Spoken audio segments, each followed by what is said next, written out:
A hora é agora. Reflexões, planos e ações para estimular o crescimento do Brasil. Bem, já está aqui com a gente no estúdio digital da Rádio Bandeirantes, quem está acompanhando a gente pelo youtube.com/Rádio Bandeirantes Oficial, vai também poder nos acompanhar em vídeo. A presença aqui no estúdio do José Carlos Martins, que é presidente da Câmara Brasileira da Indústria da Construção, a CEBIC, esse que é um dos setores mais relevantes de uma economia como a brasileira, já que a construção civil é uma das que mais emprega, que mais geram riqueza, que mais geram renda. José Carlos, bem-vindo, obrigada por aceitar o nosso convite. Essa nossa campanha chama A Hora é Agora, porque não pode passar da hora para esse país tomar as decisões corretas e caminhar para um crescimento econômico sustentado e mais robusto. Então, obrigada pela sua presença aqui. Eu já começo te perguntando, a gente sabe o que a indústria da construção civil sofreu nesses últimos anos com a recessão. Como é que você está olhando o futuro? Bom dia a todos que nos escutam agora, nos veem. Muito oportuna a hora é agora, o day after, né? Previdência, tanta gente esperou, de repente ela está terminando e agora, né?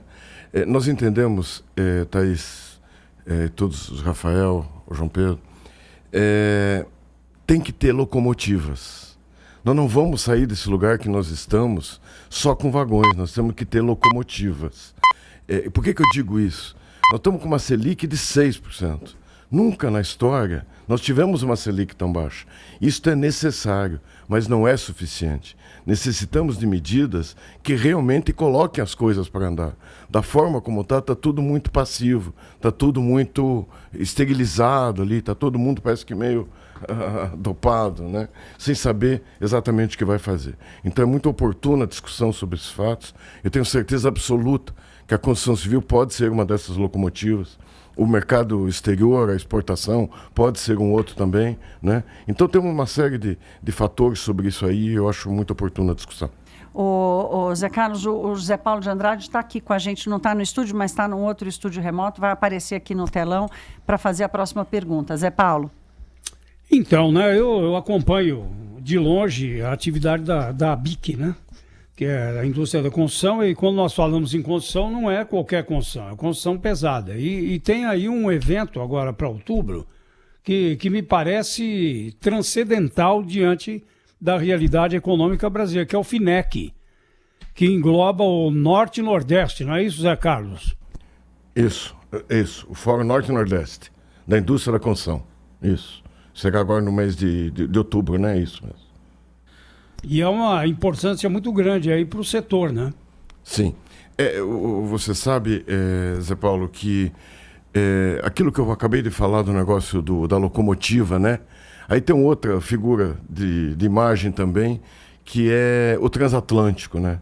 Nós, para tirarmos esse transatlântico, que são essas grandes concessões, tudo isso que está sendo trabalhado com muita competência lá pelo PPI, o Programa de Privatizações do Investimento, mas você, para tirar esse transatlântico do cais, precisa de rebocador. Nós estamos muito mais na hora da lanchinha, do jet ski, para que você possa pegar uma velocidade de cruzeiro, do que só apostar que lá na frente você vai ter investimentos maciços, sabe, Zé Paulo? Então, isso que a gente tem que discutir. Existem coisas imediatas que a gente pode começar a fazer andar. Te dou um exemplo, 4.700 obras paralisadas por uma série de fatores que, se eu dou solução para elas amanhã elas estão funcionando. Isso não necessita de recurso público. Temos todas as propostas para cada tipo de perfil dessas obras que eu posso fazê-las andar via iniciativa e parceria com o setor privado. Isso é básico. Eu tenho que fazer carinho no capital privado para que ele venha ocupar esse espaço que antigamente era feito pelo Estado brasileiro. E esse carinho significa o quê? Segurança jurídica? Segurança jurídica, cumprimento de contratos, sabe? Todas essas coisas, Rafael, que tem a ver com credibilidade. Investimento é credibilidade. Ninguém compra uma casa, ninguém faz uma indústria, ninguém monta um comércio se não acreditar no futuro. Então eu preciso, primeiro, reforma da Previdência, básico. Ninguém vai fazer um investimento numa estrada que retorna daqui 10 anos, se eu não sei se o Brasil ano que vem não estaria quebrado. Então isso é básico. O ministro Tarcísio da Infraestrutura tem mudado o modelo de concessões, tem feito reparos em concessões que, na avaliação do atual governo, não foram bem feitas, como o caso do aeroporto de Viracopos, por exemplo. Essa nova modelagem está sendo estabelecida para a estrada, por exemplo, que prevê obras a partir do momento em que a concessionária obtiver uma determinada arrecadação. Isso é positivo para o setor? Não tenha dúvida. A única coisa que ainda precisa ser melhor definido é que o Brasil, pelo interesse de algumas poucas empresas, ele fez um mercado muito concentrado. Era um modelo disso aí. E agora a gente precisa explodir aquele modelo para haver maior competição e que mais gente possa participar. Tem gente? Tem gente, claro que tem. Tem gente interessada? Tem gente, mas não tem gente interessada como São Paulo, que vai fazer uma concessão rodoviária e exige 350 milhões na assinatura do contrato a título de outorga. Aí você tira todo mundo do jogo. Então você tem que ver que concessão é alguma coisa que foi feita para manter aquele instrumento ali, não é para pagar folha de pagamento.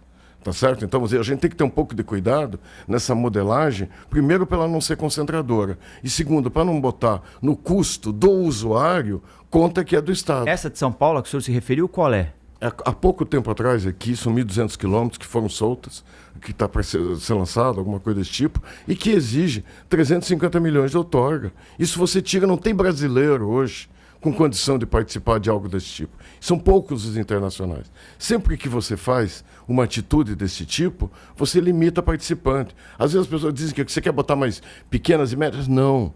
O que a gente precisa no Brasil é transparência.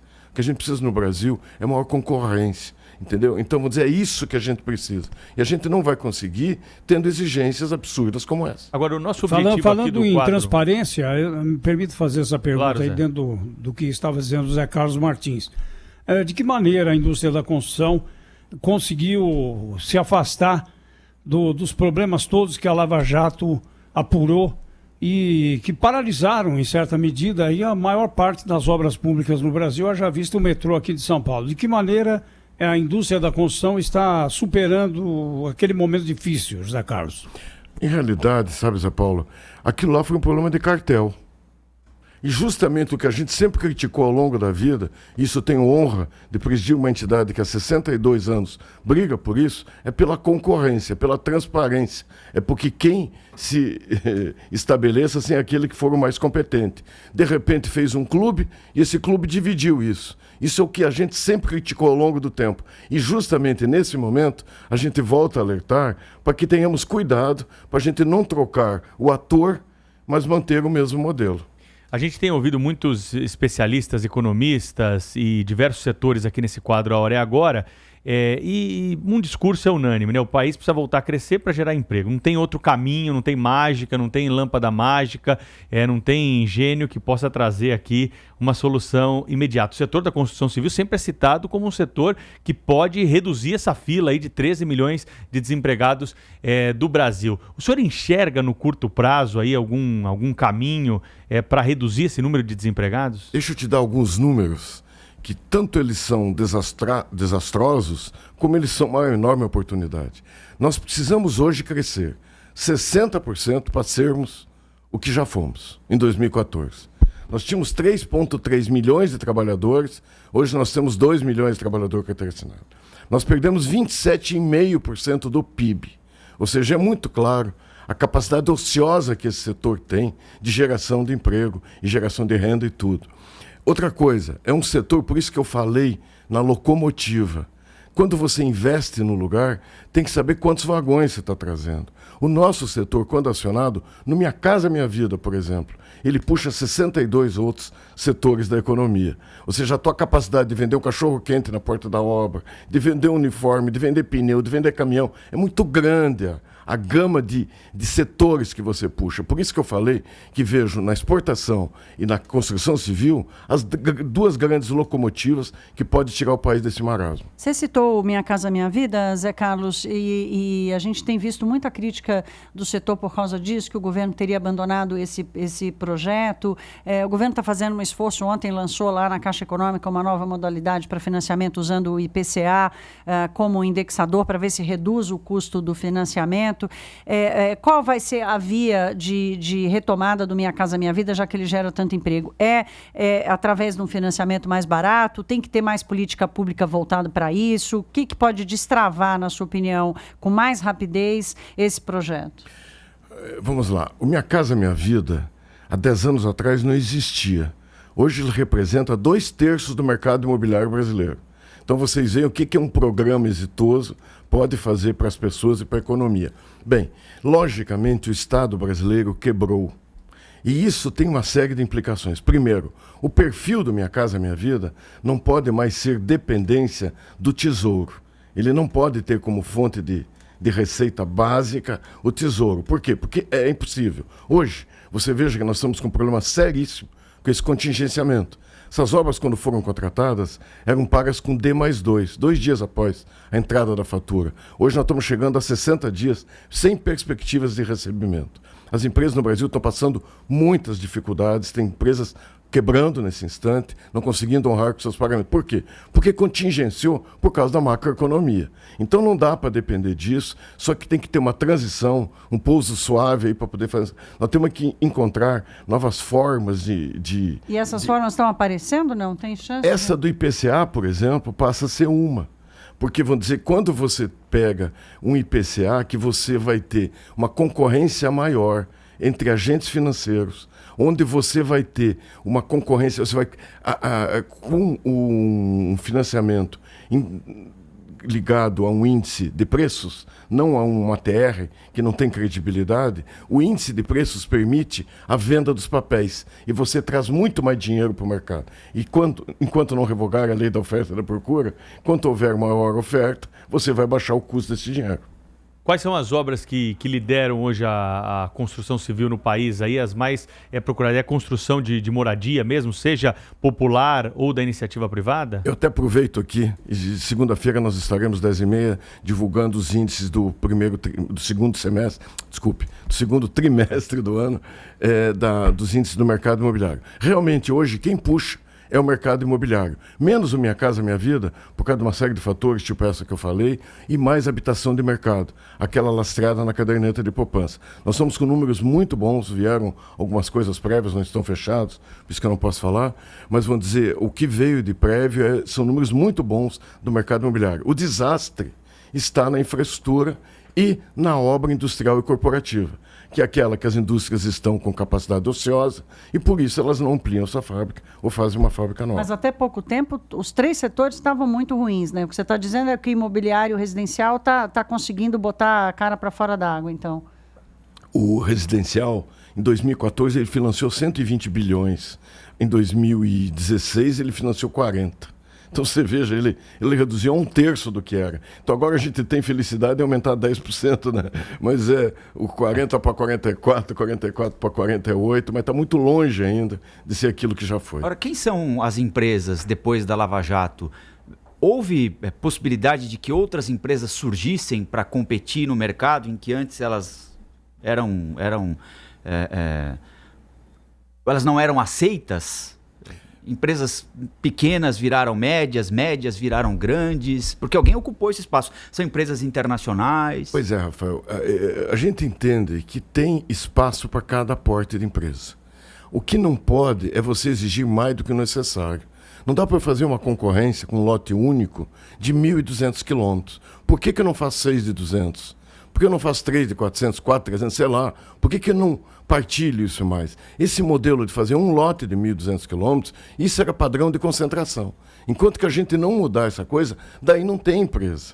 Sabe? Então, vou dizer, na hora que eu pego e permito que essas coisas sejam partilhadas de forma menor, eu sim terei condição de botar muito mais gente para competir. E aí as brasileiras vão participar. Se você não fizer isso, claro que não. Porque aquele modelo foi feito para 6 grandes. Não foi feito para o mercado em geral. Então a gente tem que... Porque aquilo tinha a ver com forma de financiamento, tinha a ver com forma de projeto, tinha a ver com lei de licitações, tinha a ver com uma série de... Quando eu falo modelo, não é um fato único. Eu vou dar um número para você. A 8666 permite que carta convite vá até obras de R$150 mil. A Petrobras licitou 84 bilhões via carta convite para um clubinho. Então não dá, é isso que não dá. Essa coisa tem que explodir, essa coisa tem que ser transparente. A sociedade brasileira tem que saber o que está acontecendo. Existem boas iniciativas, tipo o Instituto de Autorregulação, que está sendo comandado pelo Sérgio Etchegói, entendeu? Tem coisas muito boas. Nós estamos fazendo um trabalho muito grande nessa parte de conscientização, aculturamento, para que tudo isso melhore e mude. Que bom, nós ouvimos aqui José Carlos Martins, presidente da CEBIC, que é a Câmara Brasileira da Indústria da Construção. Obrigada, a gente sente um pouco o teu entusiasmo aí, vamos ver se esse segundo semestre deslancha um pouco mais. Segunda-feira vamos acompanhar os números que vocês vão nos apresentar. Zé Carlos, obrigada. Obrigado a todos vocês, a todos que nos escutam aí. Obrigado.